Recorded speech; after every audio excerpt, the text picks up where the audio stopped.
I'm an AI engineer as part of IBM's client engineering team. So in this role, I work with a lot of clients in our federal market, doing things like custom demos, proof of concepts, workshops, and hopefully co-creating with them on some of their different AI initiatives. So in this role, I get to talk with our clients about what's important to them. And over the last few months, there's been kind of one conversation that's bubbled to the surface in almost every conversation that I have with clients. And that's the conversation around AI governance. So I'm really excited to be here with you all today to dive a little bit deeper into how, with Watsonx.governance, you can build a more robust governance strategy that helps you more confidently accelerate trusted AI at scale. So my hope is that in leaving this conversation today, you'll be able to understand a little bit more about what IBM's POV on AI governance is, and maybe that'll kickstart some ideas for you about an AI strategy across your organization and what that could look like. So I wanted to spend some time talking about why this is important and why it's important or coming up so topically right now. I think it's no secret to all of us who are here that over the last few years, we've noticed a tangible uptick in the speed, scope, and scale at which generative AI is impacting our daily lives. So it's kind of gone from this area of technology that's more reserved for really advanced technology companies or more niche research labs to a point where it's now so heavily integrated into our daily life, whether that be through consumer apps, government services, or enterprise systems. It's really reached a massive user base and has affected all of us, I think, pretty directly. So some statistics just to kind of frame the landscape of how generative AI has impacted all of us. 80% of enterprises are working with or planning to leverage foundation models and adopt generative AI, a huge number. The impact of generative AI has both been really broad in the industries that it's impacting, but also very deep in that impact that it reaches. Generative AI is estimated that it could raise global GDP by 7% in the next 10 years, and it's expected to represent 30% of the overall market in the next year or so. So these are huge statistics that just kind of capture the landscape of AI and show how immense the opportunities are growing. But of course, as these opportunities continue to skyrocket, so do the risks that they present. So I want to talk through some of the different risks that present themselves, specifically with foundation models, as we talk about AI governance. And really those risks bubble up in the entire life cycle from the initial development of the model all the way through to production. So some of the things that we have to be really mindful of during training include bias in the training data, data poisoning attacks or malicious effects of the training data that would corrupt the model. And then of course, both IP and PII or sensitive information in the data training are all things that we are all hyper aware of right now. When it comes to model inference or actually getting a response out of these models, the disclosure of sensitive or copyrighted information is one of the main risks that we're seeing right now, as well as things like a prompt injection attack where hackers disguise malicious input to get the model to kind of respond to how it wants to. So those are some of the inference, the ways that risks present themselves at the inference stage. But then we also have all of the risks that we have had with traditional AI machine learning for decades now. So things like bias in the model's output, whether that output is drifting, what's the actual quality, is this model performing how we want it to? All of those things that we've been grappling with in the traditional ML space still present themselves with foundation models as well. So all of these risks bring a number of unique challenges that we have to contend with when we want to talk about governing AI. And the reality is that AI governance is an incredibly complex topic. First of all, building out a governance strategy in a rapidly changing and dynamic landscape poses huge challenges for organizations that are just trying to keep up with the regulation that's coming out and ensure that they're staying on top of it. Currently, there is no one standard or best practice for AI governance. And so as a result, a lot of organizations end up with a really fragmented strategy, and they have a really difficult stack to govern because it's a little bit here, a little bit there when it comes to development and deployment environments, and that makes it really hard to govern.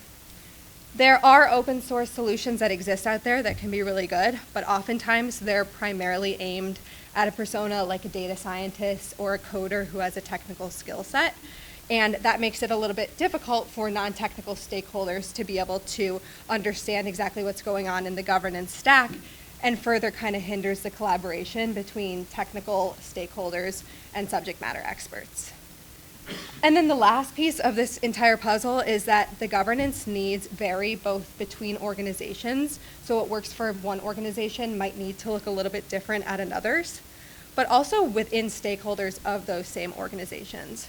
So when I, as an AI engineer, talk about AI governance, what I'm actually looking for in a platform might look really different than that of a CIO or a CTO, or someone that's looking for a higher level landscape of what's going on versus me who wants to get really in the weeds of this.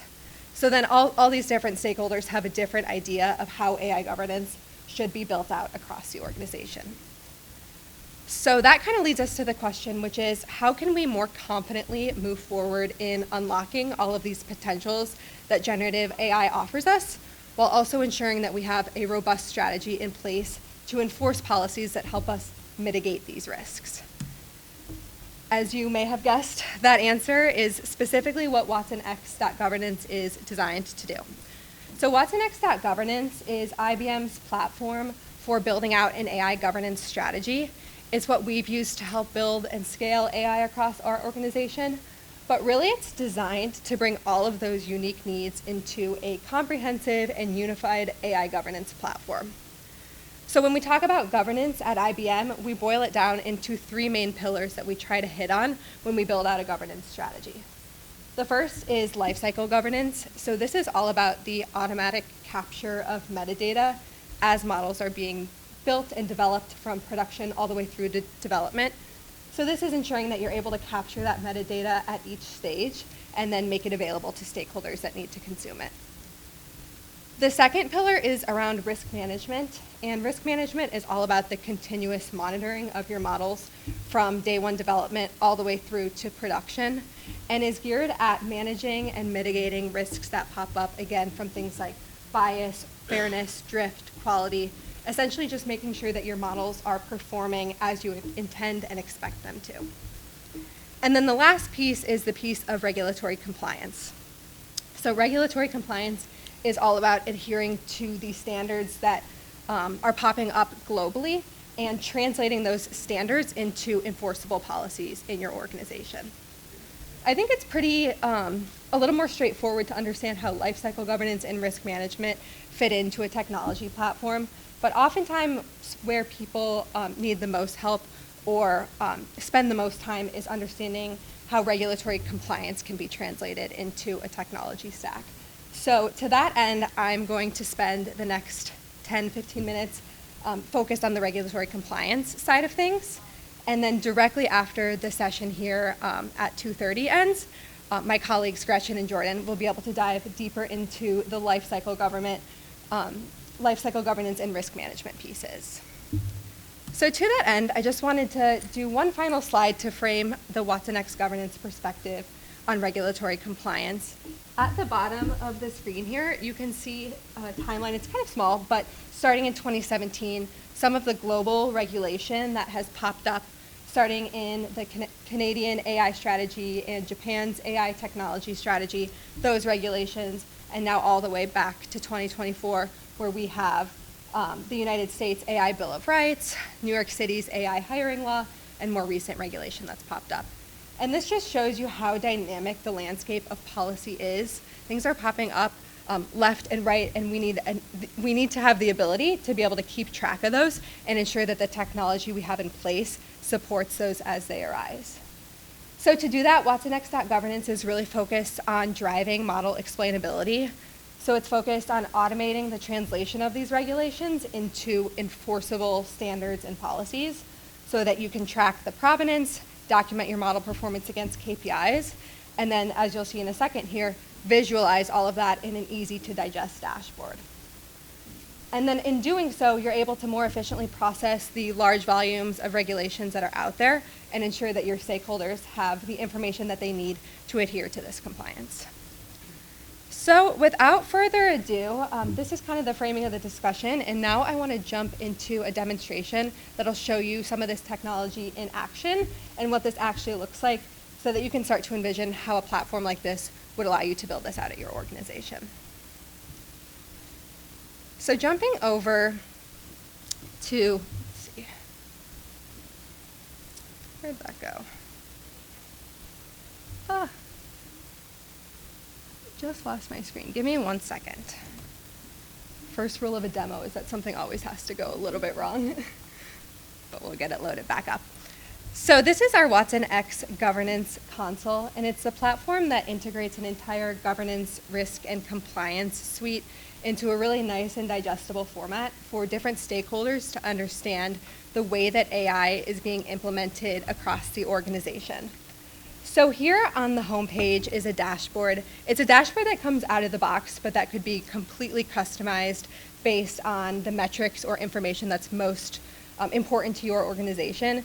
But the idea of this dashboard is to give your organization a view into your AI landscape, the ways that AI is being used across the organization. Everything is interactive, so you could drill down into different metrics and start to understand what's going on under the hood, and basically be able to detect and mitigate any risk or compliance that is popping up. Some of the things that I want to point out on the dashboard, the first thing that I want to point out is the ability to govern or view AI models by their provider. So that's a really key and important component to this platform, is that it's agnostic to wherever your models are developed or deployed.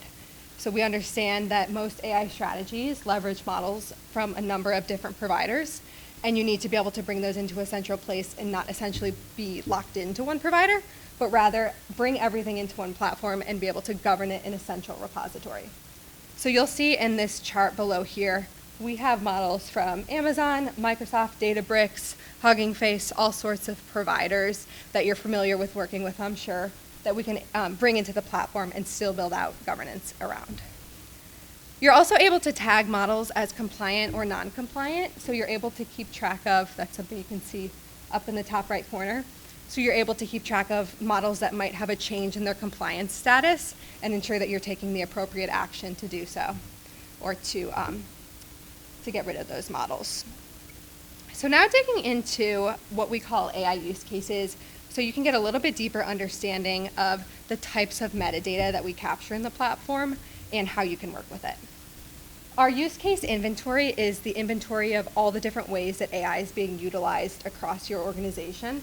So you can think of this as anytime your business has a need to use AI, you would start with an AI use case.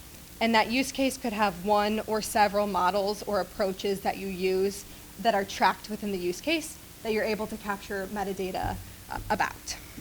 So I'm going to open one use case that I have prepared. This is a generative AI use case. It uses one of IBM's Granite Foundation models to predict the policy area associated with the body of text. I'm not going to go too deep into what the actual prompt and model itself are doing, but I did want you to know that this is a generative AI use case, and we can talk through some of the metadata that's captured about it.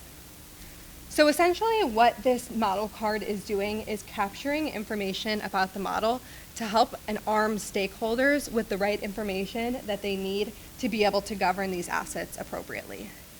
So you're able to tag it with things like whether or not the use case leverages AI, what the status of the use case is, so you can identify any bottlenecks going on in your AI use cases. You can assign departments to the use case. So this is really helpful if you have a number of different departments in your organization and you want to be able to track what departments might be affected by a particular implementation of AI and ensure that all departments have understanding and approval of what's going on. That's kind of a use case for using that departments tag. But then you can also tag things like whether or not it uses foundation models and whether or not it's externally facing. Metadata like that is really designed to start to capture a risk profile of the model and understand where risk might be present. Risk is further kind of enforced throughout the platform through the idea of what we call risk assessments. So risk assessments you can think of as like a questionnaire that can be implemented or embedded at the workflow in a number of different stages that you would leverage to calculate the risk profile. So anytime a user would go in and create this use case, before doing so, they would have to answer a number of questions that help capture a profile of where risk might be present. So things like, what category of task does this use case fall under? Will it include content provided by humans? What's the expected output? All of this information enforcing that your practitioners are capturing the right information and documenting it, and it's not just kind of the wild, wild west out there. In addition to these risk identifications, you can also do the same thing with what we call applicability assessments. So applicability assessments are really where policy and regulation come into play. So we have a number of out-of-the-box applicability assessments that essentially determine whether or not a use case that you're building applies to a certain piece of regulation. So for example, the EU AI Act has its own questionnaire assessment that a user would fill out, and based on the answers that the user provides, it would be determined whether or not that's a mandate that needs to be complied with in this platform. So that's a way in which that policy can be, again, translated into actionable insights. And I think I may have lost my network, but we'll keep going and see if it kicks us out.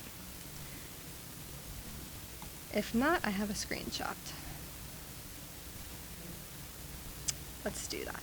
So the last piece that I want to bring up, let's get rid of this, bear with me, is the idea of workflows within the platform. And I'll have to just show you a screenshot because my network is freaking out as it has done all day.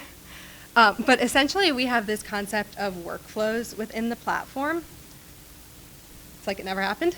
And workflows allow you to essentially define user automation logic to govern your assets as they move through their life cycle. So all of these workflows come out of the box in the platform, but again, you could create completely new workflows that essentially mimic either what you're doing today that works well or what you want to do to enforce certain standards and practices and policies within your AI organization. So an example of such a workflow is the use case request workflow. So pulling that up.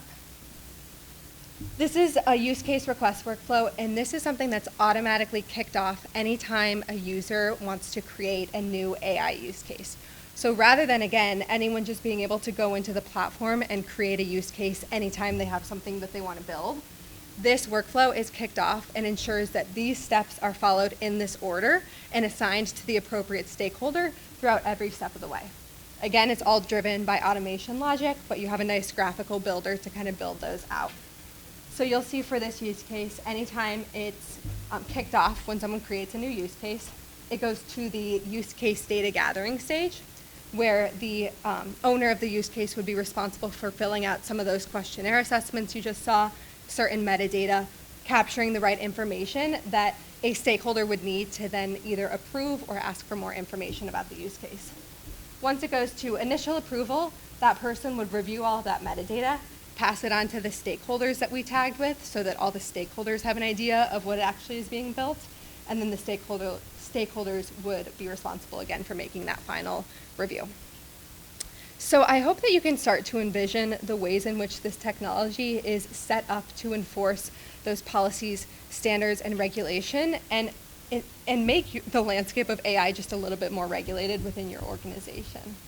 At this point, I'd be happy to take any questions about the AI governance conversation in general, anything you saw in our Watsonx platform. Floor is yours.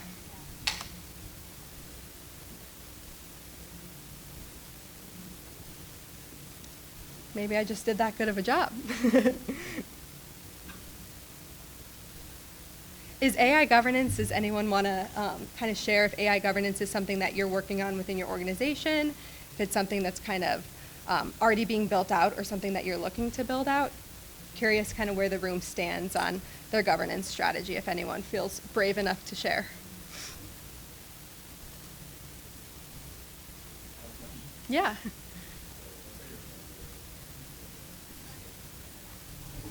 Yeah.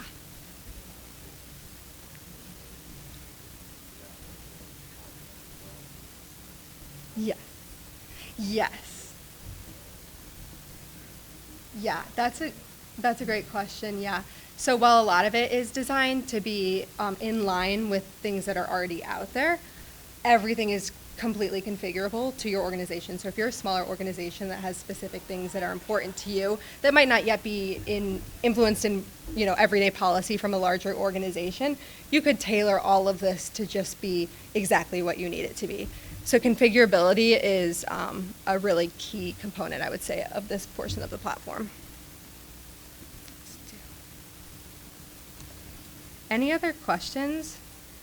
And as I mentioned before, kind of on that thread of configurability, this platform works for generative AI models, traditional machine learning models, image classification models, text classification models, predictive models, whatever the model type, there's a way that it's supported in the platform. And again, that goes for any provider that it's being developed on or deployed on. Flexibility and choice is a really key component to the IBM point of view on AI governance. So definitely want to leave you with that. Any other questions? Yeah.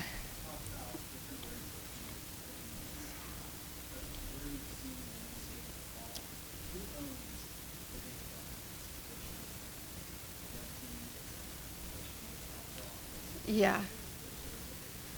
Yeah, I've seen it in a number of different places. I've worked with some dev teams that are really driving it, and they're kind of on the ground getting their models that already exist into a platform. But then also I've seen it come from a CIO or a CTO that is looking for a more comprehensive suite that they might want to take org-wide. So again, because there's not like one standard out there, there's no right or wrong answer right now. I would just say that the right answer is getting started sooner rather than later, because it's a lot easier to onboard AI use cases as you develop them versus having really mature stuff out there, which of course we can then still bring into the platform. But that's another conversation that comes up a lot is, I'm still trying to get my hands around what I'm doing with AI. This might be too early for me, but I might beg to differ on that. Yeah. Platform handle sort of day two monitoring after you get the snapshot of components. Yeah. You layer this on and make sure you're on day one and two. Yes. Yeah, so I didn't talk at all about lifecycle monitoring, but it will be the focus of their conversation. I don't want to steal their thunder. But yeah, another thing that the platform handles, and I will plug that everything that you'll see in the follow-on presentation about governance, all of the metrics that they'll talk about, all of the monitoring that they'll capture is automatically synced into this platform. So even though we kind of are covering two different topics, it's really one seamless platform that's continuously syncing. Any other questions that I can answer? Yeah. You talked about compliance in different controls. Yeah. Is there like a view that export, for example, my model is compliant with this framework? Yeah. Yeah, so the data can be exported in a couple of different ways, but a lot of times, so let's see if it's still open for me. So this kind of model card that we call it is something that can be exported, and it contains all of that metadata, including whether or not the model is compliant, what mandates are cataloged against it, all of those sorts of metrics that can all be exported from the platform as well. So these kind of model cards, we often call them like a nutrition label for AI. That's really designed to be the kind of communication mechanism of what your governance is saying and communicating that to stakeholders. Anything else? Okay, well, don't go anywhere. We have more where this came from, and it's just as exciting. But thank you for your time. I really appreciate it, and I see you all soon.